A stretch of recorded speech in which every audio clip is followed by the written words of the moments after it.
Black Light, Cyberspace Ministry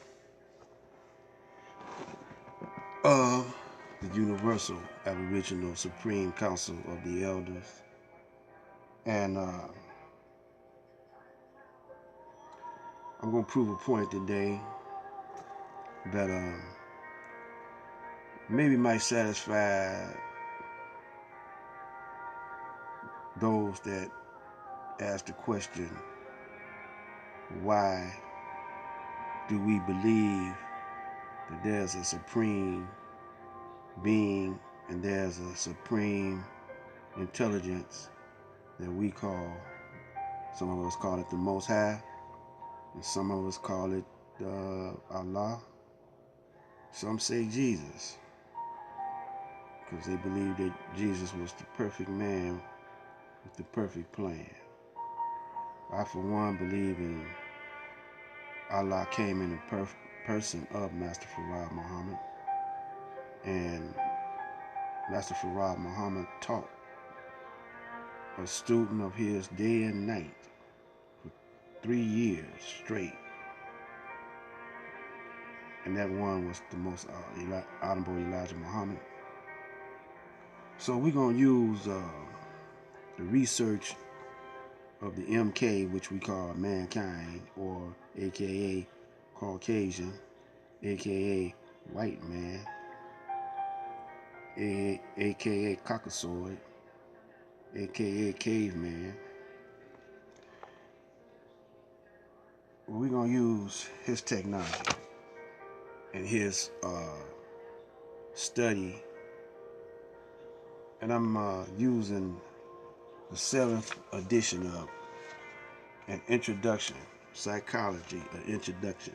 So this is very basic study of the brain of man and man's behavior. But it's also talking about, when they say man, they really mean mankind, because they're trying to find out the origin of themselves. I'm talking about the mankind and how he ticks and how everyone else ticks. So I'm gonna start off with this right here. Let's see. These are brain waves.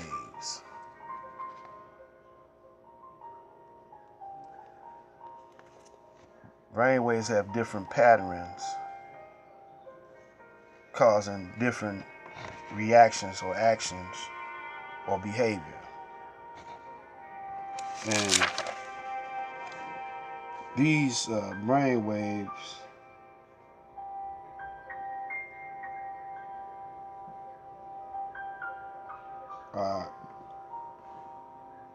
it says here, this is excited brain wave, pleased brain wave, drowsy brain wave, asleep, deep sleep, and coma. The only question I would ask of this right here is this general to everyone, or is it applied to certain individuals? You know, but I didn't go into it that deep. I just wanted to show you that for those who don't believe in the unseen, that there's a design, intellectual design, you know, that you can't see. As you look at me now, there are things going on, inner and outer, that you can't perceive. Like the thoughts that guide my vocal cords and sound box to utter sounds that you understand as words in English. So they have studied the brain to the point where when one has an idea, it lights up. They can see, they cut open the skull, they can see the brain functioning, or go into it with a micro x-ray or something where they can see inside your brain and see when an idea comes, your brain lights up, it be sparks. So this tells them two things: that what makes your brain light up, it's got to be electricity. Electricity is fire, you know. And what make these brain waves is got to be sound, you know, a signal of some sort, a radio signal of some sort. But they don't know where and how it happens like that.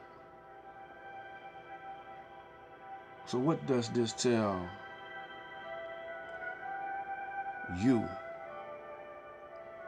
You know, because you don't involve yourself in this kind of study to have knowledge of this. So you have to have a burning curiosity of what makes things tick or happen. Is it a higher intelligence, or is it you, or is it just haphazard that it happens that way? A lot of people want to believe that it's haphazard. A lot of people want to believe it's a spirit,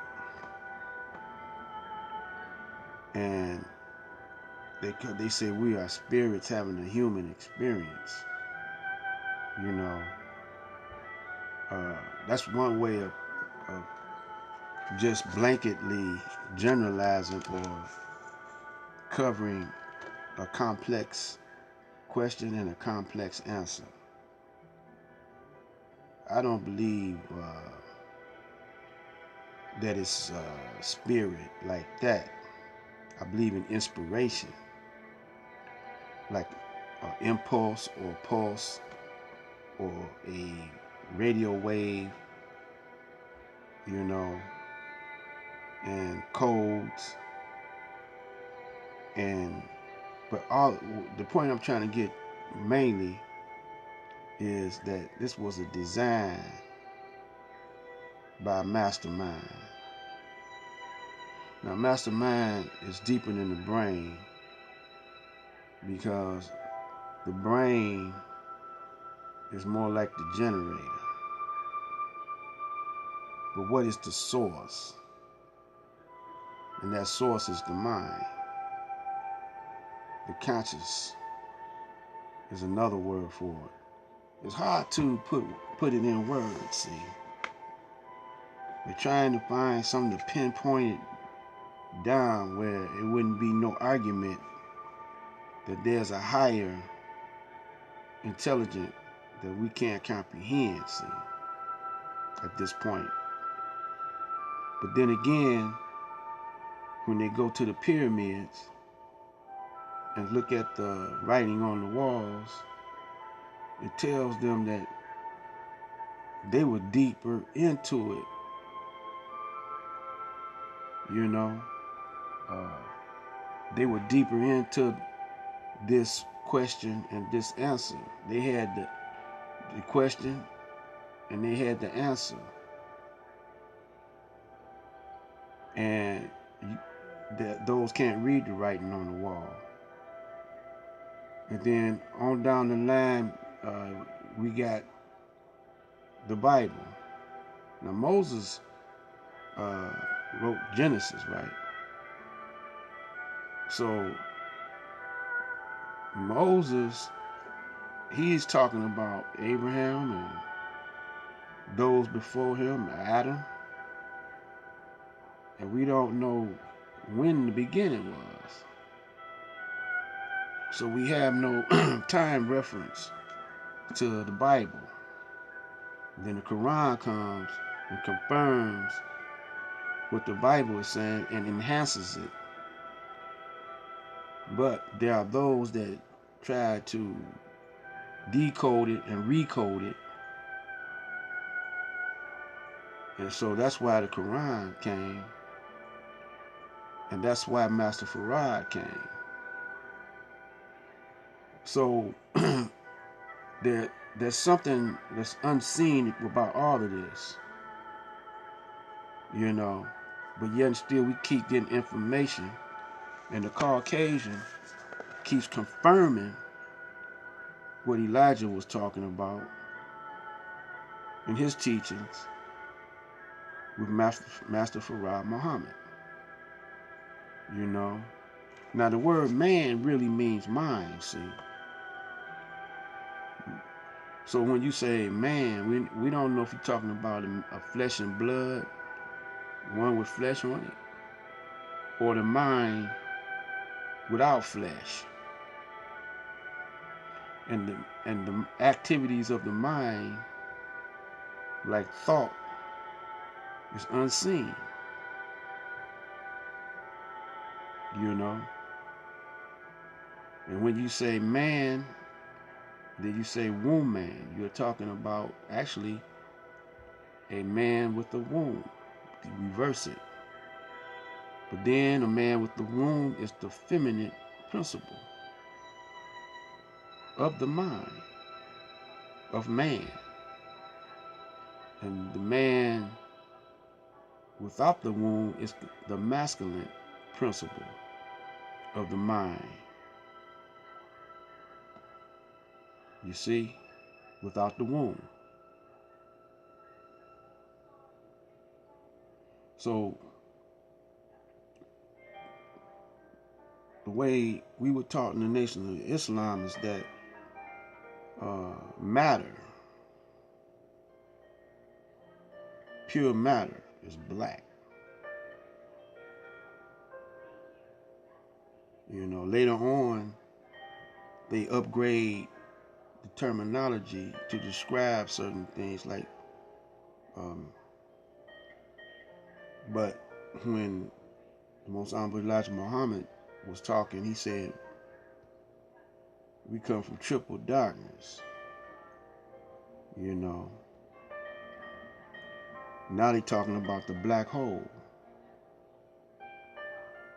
Born Mastermind Allah, he breaks it down even better, giving